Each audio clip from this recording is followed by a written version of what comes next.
নমস্কার বন্ধুরা, অঙ্কিতা গল্প স্টুডিওতে আপনাদের সবাইকে স্বাগত।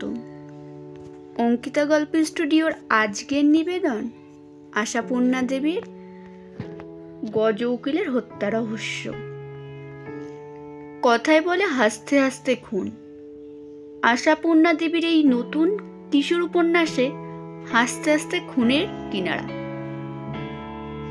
খুন, পুলিশি জেরা, উৎকণ্ঠা, উত্তেজনা, কৌতূহল, অনুসরণ, উদ্বেগ, রোমাঞ্চ, রহস্য উপন্যাসের সব উপকরণই এই লেখাতে রয়েছে।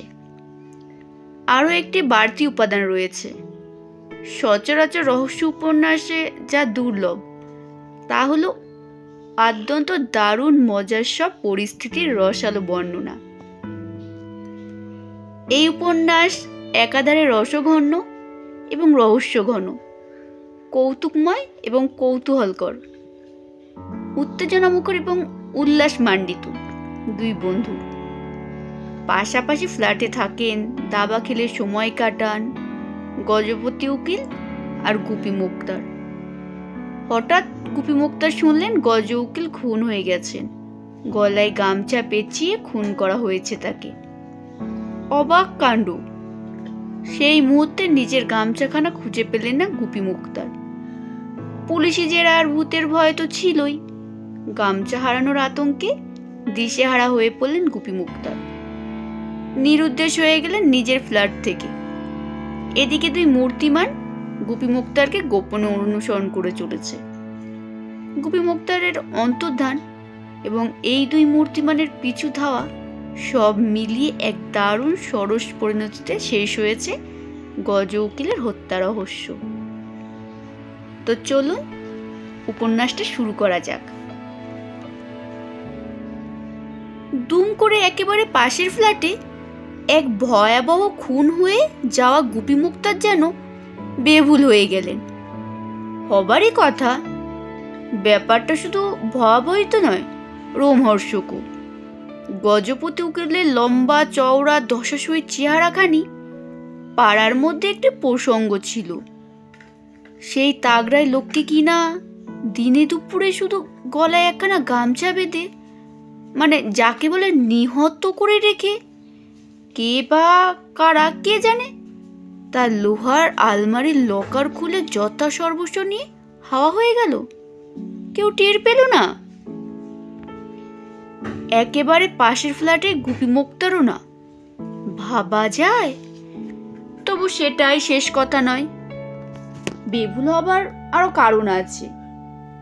ঘটনাটা যখন ঘটে ঠিক তার 2 ঘন্টা আগে গুপি মুক্তার নিজের ফ্ল্যাট থেকে ওই ফ্ল্যাটে গিয়ে দীর্ঘক্ষণ দাবা খেলে এসেছেন। আরো খেলতেন হয়তো, গজপতি তো ছাড়তেই চাইছিলেন না। আর একটা গান হয়ে যাক না বলে ফের বোড়ে ঘোড়া নৌকো মন্ত্রী নিয়ে সাজাতে বসছিলেন। কিন্তু এদিক থেকে গেনু পিসির ঘন ঘন ডাকাডাকি হাঁকাহাঁকিতে বাধ্য হয়ে উঠে আসতে হয়েছে গুপিবাবুকে। গেনু পিসি ছাড়া ত্রিভুবনে আর তো কেউ নেই গুপি মুক্তারের, তাই তার শাসনেই চলতে হয় বেচারাকে, তার হেফাজতেই থাকতে হয়। কাজে গজপতি উকিলের মতো সকাল দুপুর আর দুপুর গড়িয়ে বিকেল অবধি দাবা খেলা গুপি মুক্তারের চলে না। একটু এদিক ওদিক হলেই প্রথমে চলে আসে চাকর মলয় কুসুম। গভীর গম্ভীর গলায় বলে, বাবু, ঠাকুমা তপ্ত হয়েছেন। মলয় কুসুমকে শুধু মলয় বলে ডাকলে সে বড়ই দুঃখিত হয়। পুরো নামটি বলে ডাকলেই ভালো হয়। তবে সবসময় কে আবার অত বড় নামটা ধরে ডাকে? ডাকা হয় না। তবে মলয় কুসুম যখন ঠাকুমার হয়ে ডাক পাড়তে আসে তখন গুপি মুক্তার খুব আদরের গলায় বলে, যাচ্ছি বাবা মলয় কুসুম, তুই পিসিকে বুঝিয়ে সুজিয়ে একটু ঠান্ডা করগে যা। বেশি তপ্ত হয়ে উঠলে উনারই তো ক্ষতি, মাথা গরমের ব্যায়ামও তো। কিন্তু মলয় কুসুম গো ছাড়ে না। ঘাড় গোজ করে বলে, আপনার পিসিকে ঠান্ডা করা স্বয়ং ভগবানেরও কম্য নয় বাবু। ওসব ঘুটি টুটি রাখুন, চলিয়ে আসুন। গুপি মুক্তারের চাকরের ভ্যাজ ভ্যাজানিতে গজপতি উকুল দারুণ চটে যান। বলেন, তুমি কেটে পড়ো তো হে বাপু, মেলা বকবক করো না। মলয় কুসুম হাত উল্টে বলে, ঠিক আছে, আমি আর বকবক করছি না। এবার ঠাকুমা নিজে এসে যখন হাঁস হাঁস করতে করতে, তখন কিন্তু আপনাদের উভয়কে হাঁস হাঁস করতে হবে, তা বলে দিচ্ছি। মলয় কুসুম খটখটিয়ে চলে যায়। তার একটু পরে গেনু পিসির চড়া গলার ডাক দেয়াল ফুঁড়ে এপারে আসে। ঘুপে, আজ খাওয়া দাওয়া হবে নাকি হরি মটর করে থাকতে হবে? গজপতি এ শব্দ প্রায়ই শুনতে পান, তবু শুনলেই চমকে ওঠেন। চমকে উঠে বলেন, হরি মটর মানে কি গুপি বাবু? গুপি সংক্ষেপে বললে, উপোস। তা উনি মানে তোমার পিসিমা খেয়ে নিলে পারেন। গুপি হতাশ নিঃশ্বাস ফেলে বললেন, তাহলে তো কোনো ভাবনাই ছিল না। খেয়েও নেবে না, আমাকেও বকাবকি করতে ছাড়বেন না। গজপতি বাবু গুম হয়ে বললেন, তা এসব তো ছেলেবেলাতেই হয়। আমি যখন ছোট ছিলাম, আমার ঠাকুমা আমায় একদিনের তরে প্রাণ ভরে খেলতে দেয়নি। কেবলই চান করে নে, ভাত খেয়ে নে, ঘুমোবি আয়, রোদে ঘুরিস নি, জলে ভিজিস নি, এইসব নানান উৎপাত। কিন্তু এই বয়সে। গুপি মুক্তার কাতর হয়ে বললেন, আর বলবেন না, বয়সটা যে আমার 50-এর দিকে দৌড়চ্ছে, সে কথা বেশি মানলে তো। এইসব কথার মধ্যেই দুই একটা বোরের চাল হয়ে যায়, হয়তোবা গোড়ার ঝুঁটি চেপে ধরাও হয়। আর সেই রকম মোক্ষম সময় গেনু পিসি তার ফর্সা ধবধবে মোটা সোটা শরীরটা নিয়ে সত্যি প্রায় হাঁস হাঁস করতে করতে এসে গম্ভীর গলায় বলেন, গুপে, না খাস তো জবাব দে, ডেকে ডেকে গলা ব্যথা করি, এত সস্তা গলা নয় আমার। তারপর আর কারো বসে থাকার সাহস হয়? আর যারও গুপি মুক্তারের হয় না। সুরসুর করে চলে যেতেই হয় পিসির সঙ্গে। ত্রিভুবনে ওই মাস্তুত পিসিটা ভিন্ন, আর কেউ যখন তখন আর কি করবার আছে। গজপতি বেজার মুখে ওই পিসি ভাইপো চলে যাওয়ার দিকে তাকিয়ে মনে মনে বলেন, ধুর তোর, কাল থেকে একা একাই খেলব, সঙ্গী ফঙ্গিতে দরকার নেই। কিছুক্ষণ হয়তো বা খেললেন ও একা একা, নিজেই দুপক্ষ হয়ে। তারপর উঠে চান করতে ও খেতে যান। কিন্তু পরদিন সকালে আবার প্রতিজ্ঞা ভুলে গিয়ে ডাক দেন, ও গুপি বাবু, আসবেন, হয়ে যাক একদান। নয়তো মলয় কুসুমকে বাজার করতে যেতে বা বাজার করে ফিরতে দেখলেও ডাক দেন, ওহে মোস্তান, তোমার বাবু কোথায়, একবার ডেকে দাও না। মলয় কুসুম ওই মস্তান কথাটা আদৌ পছন্দ করে না, বলতে কি সহ্যই করতে পারে না। তাই ও কথা শুনলে হাড়ি মুখ করে বলে, একবার ডেকে দাও। কেন, বলুন না বাবু, আজকের মতো ডেকে দাও। বাচ্চাদের মতো কি যে এক ঘুটি খেলা আপনাদের। বলে চলে যায়, তবে ডেকেও দেয়। ডেকে দেয় সেটা গেনু পিসির উপর আক্রোশ করে। তিনি ভুলেও কোনোদিনও মলয় কুসুমকে পুরো নামটা ধরে ডাকেন না, আর উঠতে বসতে বকেন। বেচারি যদি কোনোদিন বলে, মলা মলা করেন কেন ঠাকুমা, আমার নামটা কি এতই শক্ত যে উচ্চারণ করতে পারেন না? দাঁত তো আপনার নেইও যে দাঁত ভাঙবার ভয়। পিসি অগ্রাহ্যের হুমকি দিয়ে বলেন, দাঁত ভেঙে যাবার ভয়ে তোর নাম ডাকি না, মুখ পোড়ার কথা তো কম নয়। জানিস, আমার শ্বশুর বাড়িতে চাকর ছিল ও ক্রুর নন্দন, তাকে সবসময় পুরো নামে ডেকেছি। তবে তবে আমার বেলায় মলা কেন শুনি? গেনু পেশি গড়গড়িয়ে বলেন, সে আমার খুশি। বাবুর নাম গুপি আর চাকরের নাম মলয় কুসুম। ওরে আমার কে রে, কখনো বলবো না। মলা বলবো, ময়লা বলবো, ব্যাস। এই রাগে মলয় কুসুম গুপি বাবুকে খেলতে যেতে ডেকে দেয়। দেরি হোক ভুগুক বুড়ি। কোর্ট যখন বন্ধ থাকে তখনই তো যত খেলার ধুম। উকিল মুক্তার দুজনেই তখন বেকার। এখন কি জন্যে যেন কদিন কোর্ট কাছারি বন্ধ যাচ্ছে, তাই খেলার ধুম বেড়েছে। সকালে খেলা, সন্ধেয় খেলা। কিন্তু এসব না হয় গুপিবাবুর দিকের কথা, কিন্তু গজপতির কি ত্রিসংসারে আর কেউ নেই? না না, তা নয়। গজপতি বাবুর সব আছে, স্ত্রী, পুত্র, কন্যা, জামাতা, আরো কারা সব। তবে তারা গজপতি উকিলের কাছে তো দূরের কথা, কাছাকাছিও থাকেন না, মানে গজপতি বাবু রাখেন না। তিনি বলেন, ওই সব বউ, ছেলে, জামাই, মেয়ে, এরা হচ্ছে টাকা পয়সা খরচ করিয়ে দেবার রাজা, বুঝলেন গুপি বাবু? কাছে রাখলে আর রক্ষে ছিল, একটা পয়সা জমতো না। দূরে আছে তাই যা হোক 2-4 পয়সা রাখতে পারছি, ওরা দেশের বাড়িতে আছে। গুপি মুক্তার জানেন 2-4 পয়সা মানে হচ্ছে 2-10 হাজার টাকা, লক্ষও হতে পারে। বহুত টাকা জমিয়েছেন, ব্যাংকে ট্যাঙ্কে রাখেন না, পাছে বউ ছেলে টের পেয়ে যায়। সব এই ফ্ল্যাটের মধ্যেই কোথায় না কোথায় গুজে লুকিয়ে রাখেন। তাই প্রাণ গেলেও সহজেই ফ্ল্যাটটি ছেড়ে নড়ছেন না। নিহাত কোর্টে টোর্টে বেরোতে হলে দরজায় আংটা বসিয়ে 8টা 16টা তালা লাগিয়ে যান। হঠাৎ হু হু করে যেন গলার মধ্যে কান্না উঠে এলো গুপি মুক্তারের। আর কখনো তালা লাগাবে না গজপতি উকিল। লোকটা যে এত ভালোবাসতেন তা জানতেন না গুপি মুক্তার।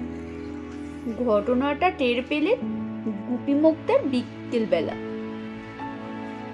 পিসির তাড়নায় নেই একটু ঘুমিয়ে পড়েছিলেন। হঠাৎ কিসের যেন গোলমালে ঘুমটা ভেঙে গেল।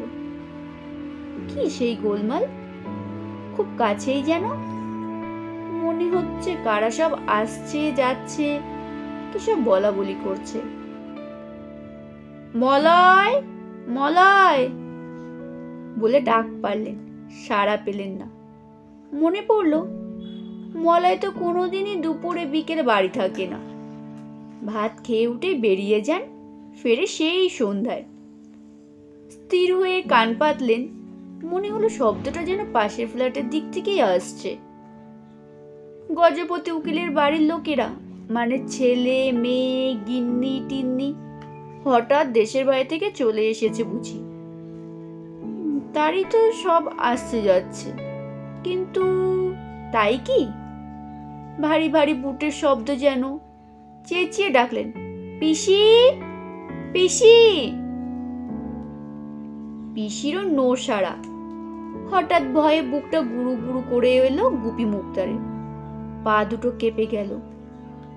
আবার বসে পড়ে ডাকলেন, 1 গ্লাস জল। না, জলের গ্লাসকে ভেবে ডাকেননি, তবে বারবার ওই রকম ডাকতেই তো চলে আসে সে, হয় পিসির হাতে নয় চাকরির হাতে। আজ কিন্তু এলো না। ওদিকে পাশের ফ্ল্যাট থেকে অনেক রকম গলার আওয়াজ আসছে, তার সঙ্গে ভারী ভারী জুতো পরা পায়ের আওয়াজ, আর ক্রমশ বিকেল গড়িয়ে সন্ধে হয়ে আসছে। গুপি মুক্তার কাঁপা কাঁপা বুক নিয়ে আবার শুয়ে পড়লেন মাথা পর্যন্ত চাদর মুড়ি দিয়ে। নিশ্চয়ই কিছু দুর্ঘটনা ঘটে গেছে এই সময়টুকুর মধ্যে, কিন্তু কি হতে পারে? পিসি হারিয়ে গেছে, মলয় তাকে খুঁজতে গেছে, পাড়ার লোকে এসে জটলা করছে, কিন্তু তাই কি সম্ভব? বরং গোটা কলকাতা শহরটাই হারিয়ে যেতে পারে। কিন্তু পিসি পিসি হারবার পাত্রী নয়। তবে কি মলয়? আবার মনে পড়ে গেল, কিন্তু সে তো রোজই দুপুরে হারিয়ে যায়, সন্ধ্যা পার না করে ফেরে না। তাহলে তবে কি কোথাও চুরি টুরি? গজপতির বাড়িতে নয় তো? গজপতি তো তাহলে এতক্ষণে বুক চাপড়ে মাথা চাপড়ে পাড়া মাথায় করে তুলতেন। একবার পকেটমার হয়ে 3 টাকা 30 পয়সা হারিয়ে যাওয়ায় পাড়ার লোককে বোধহয় মাস 3 ধরে তৃষ্ণতে দেয়নি সেই দুঃখের কথা শুনিয়ে শুনিয়ে। এখন তো কই, ওর গলার আওয়াজ শোনা যাচ্ছে না। তাহলে ওর কিছু নয়। তবে কি কি কি হায়, অবোধ গুপি মুক্তার কি তখন স্বপ্নেও ভাবতে পেরেছেন গজপতি উকিলের গলার আওয়াজ গামছা মোড়া দিয়ে চিরকালের মতো বন্ধ করে দিয়ে গেছে দুর্বৃত্ত পাপিষ্ট খুনের গুন্ডারা?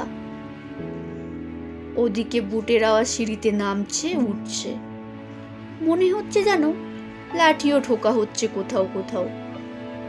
এই শীতের অবেলায় গলগলিয়ে ঘেমে উঠলেন গুপি মুক্তার, আর হঠাৎ জোরে চেঁচিয়ে উঠলেন, পিসি, মলয়, তোমরা সবাই মরে গেছো নাকি?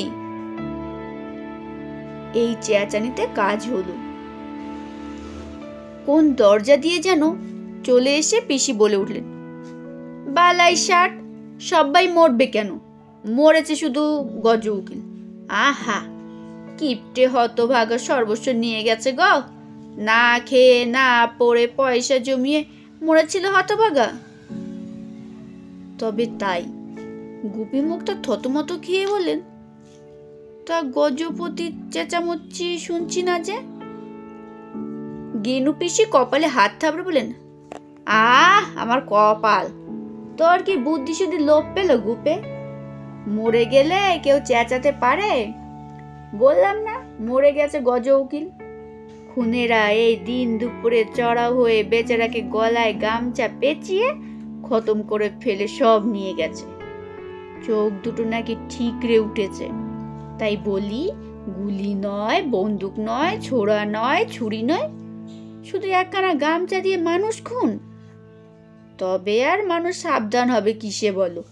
গামছা তোয়ালে আবার কোন ঘরে না থাকে কে জানতো? সেসবও এখন একটা অস্ত্র। গেনু পিসি আরো কত কি বলে চলেন, কারণ কথা শুরু করলে তো সহজে শেষ করেন না তিনি। কিন্তু গুপি মুক্তারের কানে ওই গামছা কথাটা ছাড়া আর কোনো কথাই ঢোকেনি। কান ভোভো করছিল তার, মনশ্চক্ষে শুধু নিজের গামছাখানি দেখতে পাচ্ছিল তিনি। লাল টুকটুকে রং, বারান্দার তারে মেলা আছে, তার মানে লাল টুকটুকে নিরীহ চেহারা নিয়ে একটি ভয়াবহ নিধন অস্ত্র ঝুলে পড়ে আছে গুপি মুক্তারের ধারে কাছে। না, ওই ভয়ঙ্কর জিনিসটাকে আর বাড়িতে রাখা ঠিক নয়। এই দণ্ডে পুটুলি পাকিয়ে রাস্তায় ফেলে দিয়ে তবে আর কাজ। গুপি মুক্তার উঠলেন, ভাঙা ভাঙা গলায় বললেন, পিসি, 1 গ্লাস জল। গেনু পিসি বললেন, শুধু জল খাবি? সেই কখন 2টো ভাত খেয়েছিস।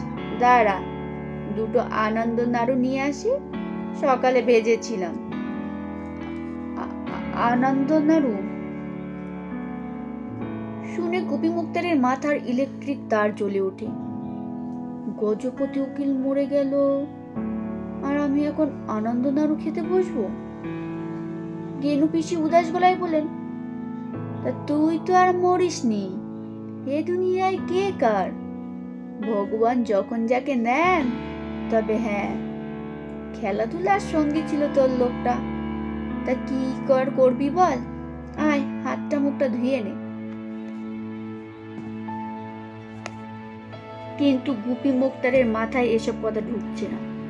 তিনি যেই ভাবছেন শুধু একখানা গামছার জোরে গজপতির মতো ওই তাগড়াই লোকটাকে ফিনিশ করে ফেলা হয়েছে, অমনি মাথাটা বো বো করে ঘুরে উঠেছে। আর ডাইনে বায়ে সামনে পেছনে ওপরে নিচে শুধু রাশি রাশি গামছা ঝুলতে দেখছেন, লাল টুকটুকে তারে মেলা। না, রাস্তায় ছুঁড়ে ফেলা চলবে না, লোকে সন্দেহ করবে। হাতে নিয়ে গিয়ে কেরোসিন ঢেলে পুড়িয়ে দিলে হয়। কিন্তু তাতেই কি সন্দেহের হাত থেকে রেহাই পাওয়া যাবে? গুপি মুক্তারের মাথার মধ্যে ইঞ্জিন চলতে থাকে। আশপাশের লোক এখন সজাগ।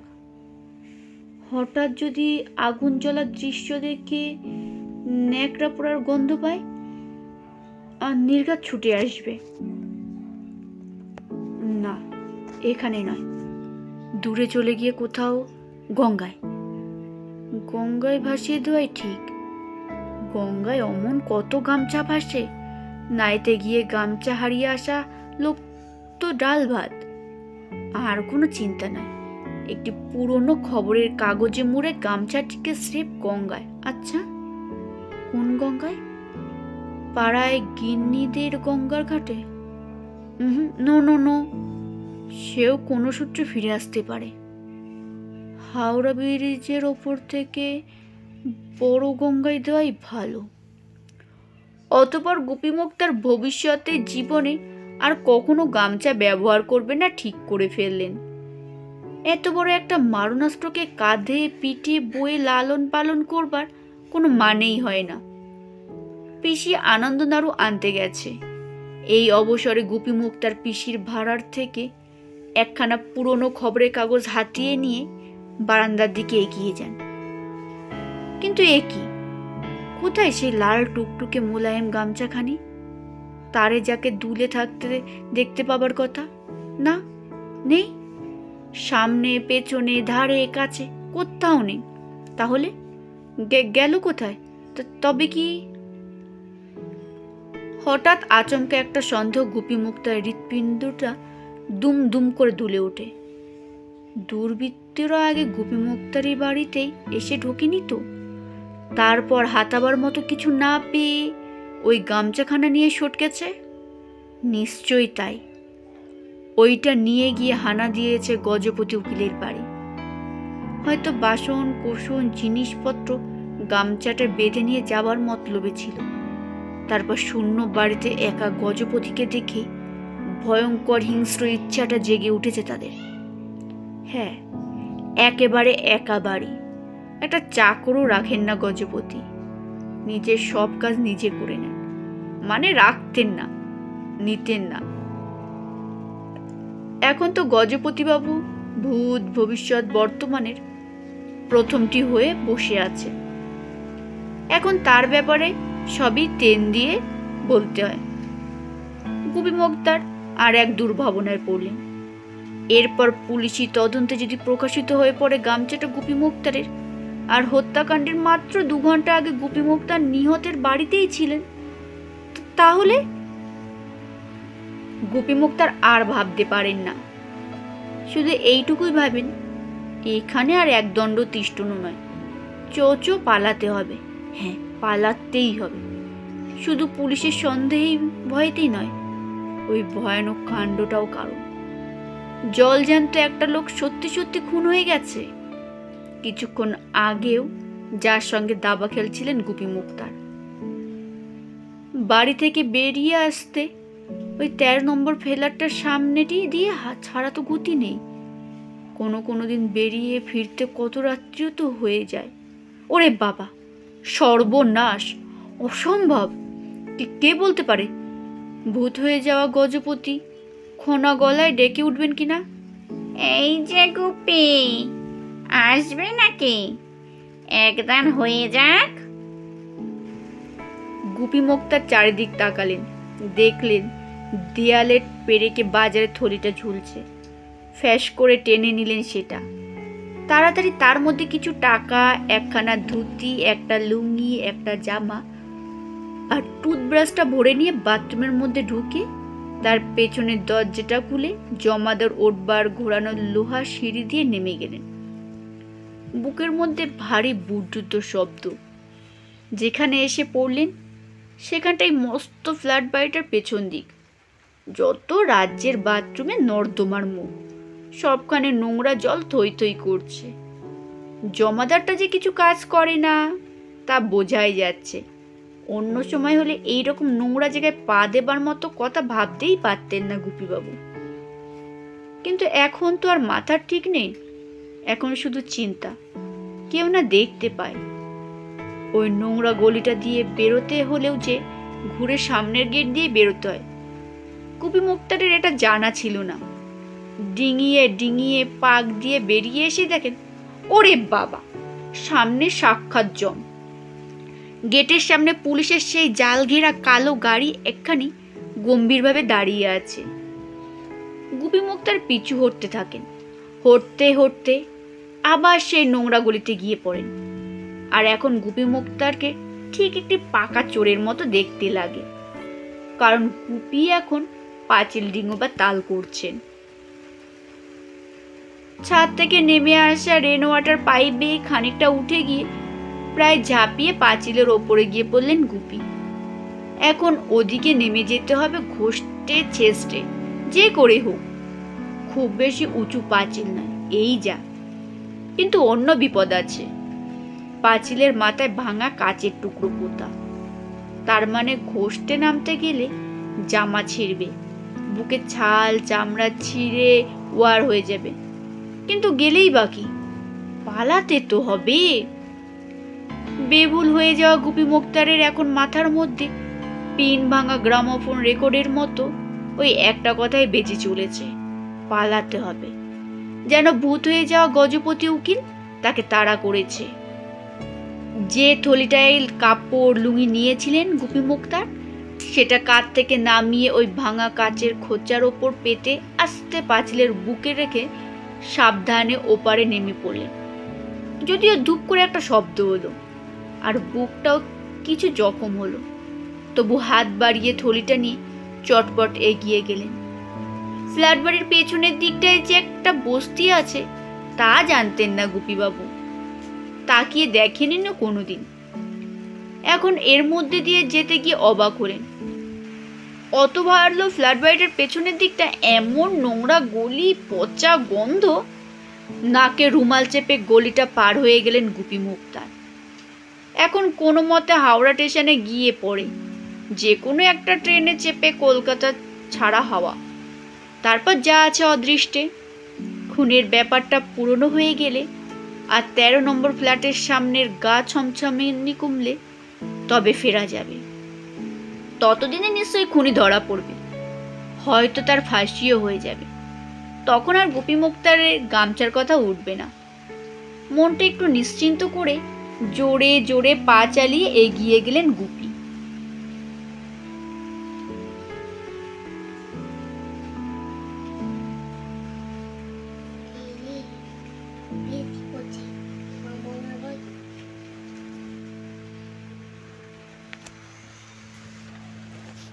নমস্কার, শেষ হলো প্রথম অধ্যায়।